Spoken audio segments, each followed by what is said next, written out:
Hey everybody. We're going to start a selection of videos based on the new packet that you should have received last week. If you didn't get one, please at some point send me a text or a message so that we can make sure that you get one.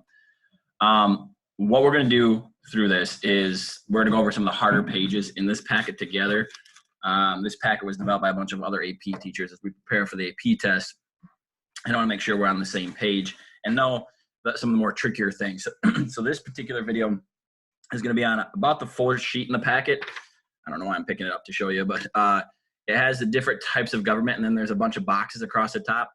I'm going to write in some of the correct answers and discuss some of the basic three theories of representative government across the top. We'll fill those in together, and that should better set you up for success with the rest of these. Because I got a feeling as you're going through this, you probably just, when you get to this point, you'll probably be like, oh, I know the definition, but I don't know examples of major government institutions, examples of U.S. government policy and decisions, examples of U.S. events, and examples of debates. So to understand how these actually fit other than the definition. So that's why this table's here. So we're going to fill these in as we go. And then you'll have this sheet done and a good study tool to use for the AP test. So the first one is participatory democracy. The definition here, of course, in this case, is the idea of like the power in the hands of the people.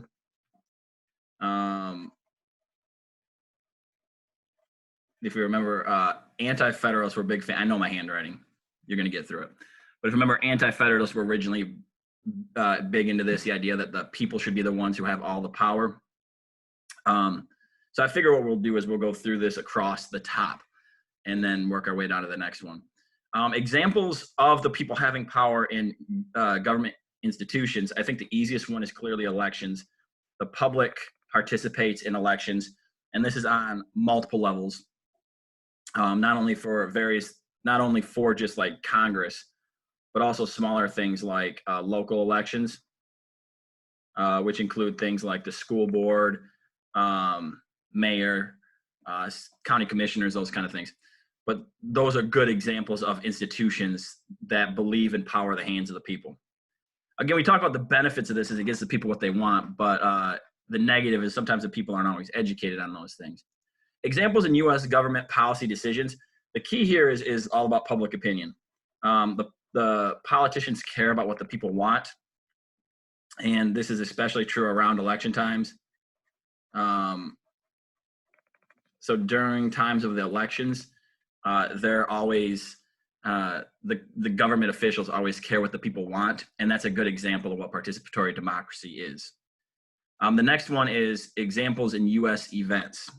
This you see in a couple of things. One easy example, this is not a national thing, but a local or more state thing, is the idea of initiatives. Remember, initiatives is when the people petition to get laws put on the ballot. In this case, we got various things like same-sex marriage was legalized in a lot of states through initiatives, marijuana, those kind of policies. And the other example, another good example of participatory democracy is, the congressional, I know it doesn't happen often, but congressional and presidential turnover. So the idea we get new people in office, that's technically a good example of participatory democracy because our elections removed members of Congress and the president from office. Examples in U.S. debates and policies, I think an easy example of participatory democracy is the idea of just protesting to try to get change. Because protesting and, of course, voting are two easy examples of how you can achieve what you're trying to get to in government through rule of the people. So the idea of participatory, to summarize, is participatory democracy, power in the hands of the people. We see this through elections for both members of Congress and through local elections. Public opinion, participatory democracy is the big question that I ask about how does public opinion affect policy. That's the idea through participatory democracy. Some more examples is throughout U.S. history, same-sex marriage, marijuana, and turning over or getting new people in office. Okay, we're on to the next one, pluralist democracy. Remember, pluralist means the idea is multiple here, but this is the idea of power in the hands of groups and competition.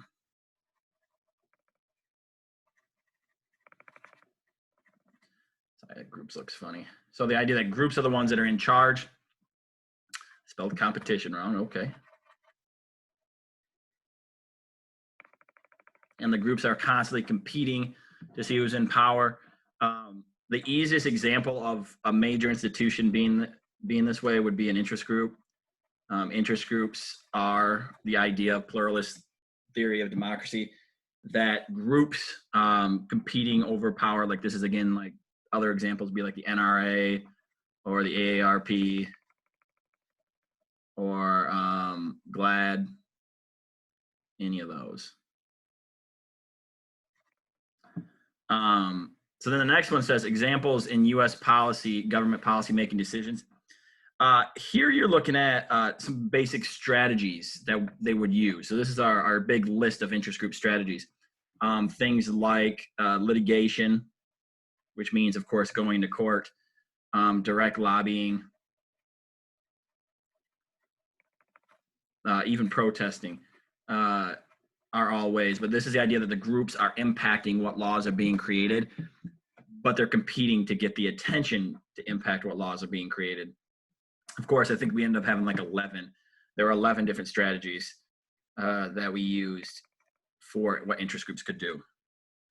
Examples in U.S. history, some easy examples that we've seen, litigation, especially, Brown versus Board with the NAACP being involved in that. Obergefell versus Hodges. Boy. Spelled it right, all right. And the legalization of same-sex marriage, that should be a D. And those court cases themselves show examples of litigation, but also just protesting in general, or the other strategies of direct lobbying, more associated with interest groups. If anytime you get laws changed over what the interest group wants, we get good examples of that. And then finally, the last one is examples in U.S. debates on policy.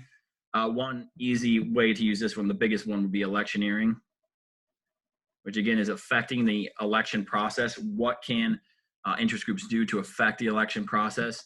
And they do that, electioneering is both money and advertisements. Again, you're noticing I'm not writing a ton in each one of these boxes, but it's getting the point about what each one does. And again, some of these boxes are pretty similar in what they're asking.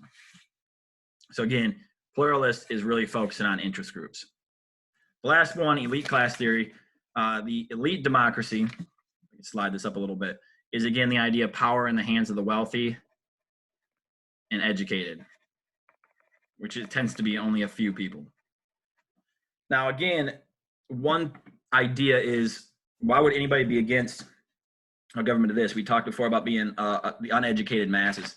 The elite democracy, elite class theory of an elite democracy, putting the power in the hands of the wealthy and educated.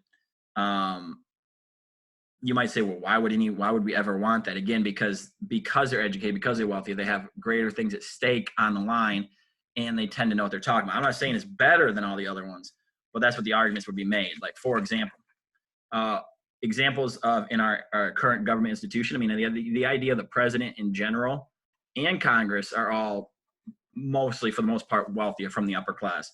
The other piece is the Electoral College was created because the public was uneducated at the time and uninformed about what was going on. So this small group would pick, again, the small group would pick the president. Examples in U.S. government policy decisions. This is why, because of that, because Congress and the president tend to come from a elite class or wealthy class, you tend to see things like tax breaks for corporations.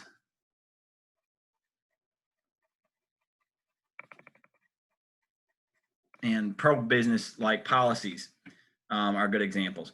Examples in U.S. events. Here we can, things like when it comes to foreign policy and trade, some of those decisions tend to be based on the elite class theory. The other thing is economic policy, because both economic and scientific policy tend to focus on educated people making decisions. So foreign policy, basically the other types of policy making are good examples of that. if I was given a specific example throughout history, you could use Citizens United, which I'm going to put down here a little bit, but Citizens United versus the FEC is a good example of that. So examples of debate on policymaking, what we have here is the idea of campaign finance, how much money is being spent on elections.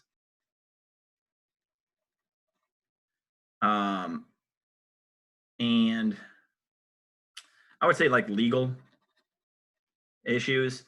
The elite class has more, a better ability, the more wealthy and educated people have a better ability of bringing up legal issues back. So like, yeah, we talked about how Brown versus Board and Obergefell versus Hodges, but a lot of major court cases, even though the ones that we don't typically talk about, probably fall somewhere in having some wealthy person have something at stake. Okay. So to summarize again, where we see power in the hands of the people is in elections for Congress and local elections. We see power in the hands of groups with interest groups. And we see power in the wealthy and educated with the president and Congress, and especially through the Electoral College. The public can affect policymaking through public opinion, especially around election time. Interest groups can affect it in any one of the 11 strategies. And then we see policies being affected by the wealthy through what Congress and the president accomplishes by giving tax breaks and helping wealthy and corporations.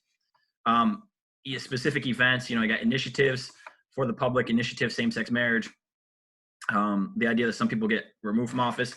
I guess down here we can also put on to the different types of policy, specifically the incumbency advantage goes in this box. I know I'm just adding that, but the idea the same people do keep winning because of the elite class theory. And lastly, strategies. Again, campaign finance, they have more money, they can win elections, they have legal issues, which means that, in other words, legal issues is the idea that wealthier people have more time and money to bring cases to courts faster and better.